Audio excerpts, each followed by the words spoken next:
आइए इसी कहानी को और भी विस्तार देते हैं। रामू के प्रकृति का अनुपम पाठ, धैर्य, संघर्ष और संतुलन, भाग 3, अंतिम अध्याय। रामू का जीवन अब एक खुली किताब बन चुका था, जिसमें प्रकृति के हर पाठ को बड़े अक्षरों में लिखा गया था। उसने गांव को सूखे और आग जैसी विपदाओं से उबरने में मदद की थी, और अब वो एक ऐसा व्यक्ति था जिसकी सलाह हर कोई मानता था।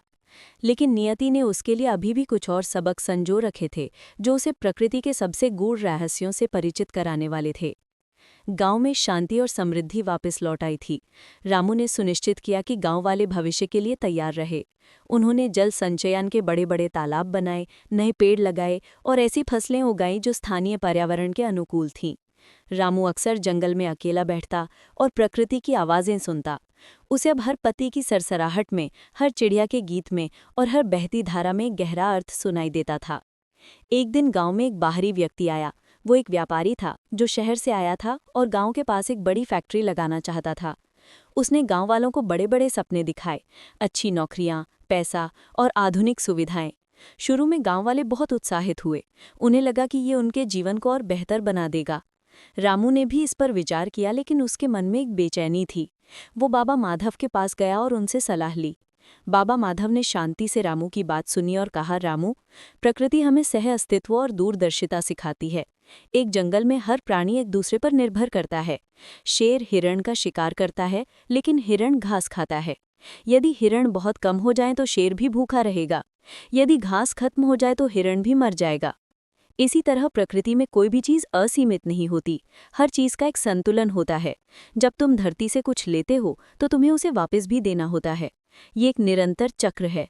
यदि तुम केवल लेना शुरू कर दोगे तो अंततः सब कुछ खत्म हो जाएगा। बाबा माधव ने आगे कहा कि देखो, एक नदी अपने रास्ते में आने वाली बाधाओं को पार करती है, लेकिन वो कभी अपना रास्ता नहीं बदलती। वो धीमे धीमे पत्थरों को काटती है और अपना मार्ग प्रशस्त करती है। लेकिन यदि तुम नदी के प्राकृतिक बहाव को रोक दोगे तो वो अपनी शक्ति खो देगी और अंततः सूख जाएगी। रामू ने बाबा माधव की बातों पर गंभीरता से विचार किया। उसने व्यापारी की योजना को और करीब से देखा। उसने पाया कि फैक्ट्री से निकलने वाला कचरा नदी में बहाया जाएगा और उससे निकलने वाला धुआं हवा को प्रदूषित करेगा। इससे गांव के खेत और जंगल प्रभावित होंगे। उसने देखा कि यह फैक्ट्री गांव को तत्काल लाभ तो देगी, लेकिन लंबे समय में ये उनके प्राकृतिक संसाधनों को नष्ट कर देगी जिन पर उनका जीवन निर्भर था। रामू ने गांव वालों को समझाया।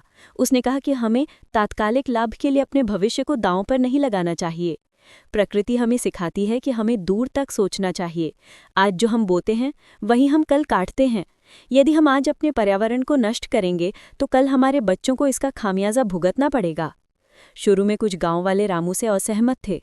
उन्हें लगा कि रामू उन्हें विकास से रोक रहा है, लेकिन रामू ने धैर्य नहीं खोया। उसने उन्हें दिखाया कि कैसे शहर के पास की एक और फैक्ट्री ने एक नदी को प्रदूषित कर दिया था और आसपास के गांव बीमारी और गरीबी से जूझ रहे थे। उसने उन्हें प्रकृति के उदाहरण दिए कि कैसे एक पेड़ धीरे धीरे बढ़ता है और कई दशकों तक फल देता है, बजाय इसके कि वो एक ही बार में सब कुछ दे दे और फिर मर जाए। धीरे धीरे गांव वालों को रामू की बात समझ में आने लगी। उन्होंने एकजुट होकर व्यापारी की फैक्ट्री लगाने की योजना का विरोध किया। व्यापारी को आखिरकार हार माननी पड़ी और वो चला गया। गांव ने अपनी प्रकृति को बचा लिया, भले ही उन्हें तात्कालिक धन का त्याग करना पड़ा। इस घटना ने रामू को प्रकृति के एक और महत्वपूर्ण पाठ से जोड़ा, संरक्षण और विरासत। उसने समझा कि जो प्रकृति हमें देती है वो हमें अगली पीढ़ी के लिए संरक्षित करनी है। हम केवल इसके रखवाले हैं, मालिक नहीं। ये ज्ञान उसे बाबा माधव से मिला था और उसने इसे पूरी तरह से आत्मसात कर लिया था। वर्ष बीतते गए। रामू अब खुद बाबा माधव की उम्र का हो चला था। उसके बाल सफ़ेद हो गए थे और उसके चेहरे पर अनुभव की गहरी झुर्रियां थीं। गांव के युवा अब उसके पास सलाह लेने आते थे, ठीक वैसे ही जैसे वो कभी बाबा माधव के पास जाता था। एक दिन गांव में एक युवा लड़का आया जिसका नाम अर्जुन था। वो शहर में पढ़ा लिखा था और उसे लगता था कि आधुनिक विज्ञान ही सब कुछ है। उसे प्रकृति और गांव के पुराने तरीकों पर कोई विश्वास नहीं था। वो रामू से बहस करता और कहता कि प्रकृति अप्रत्याशित है और हमें विज्ञान का उपयोग करके उस पर नियंत्रण पाना चाहिए। रामू ने अर्जुन की बातें धैर्य से सुनी। उसने मुस्कुराते हुए कहा, बेटा, विज्ञान महत्वपूर्ण है, इसमें कोई शक नहीं, लेकिन विज्ञान प्रकृति को समझने का एक तरीका है, उस पर नियंत्रण पाने का नहीं। प्रकृति का अपना एक विज्ञान है जिसे हमने हजारों सालों से समझा है। देखो, एक मधुमक्खी कैसे फूलों से पराग इकट्ठा करती और शहद बनाती है। ये उसका अपना विज्ञान है। एक चींटी कैसे एक बड़ी कॉलोनी बनाती है और सर्दियों के लिए भोजन इकट्ठा करती है, ये उसका अपना विज्ञान है।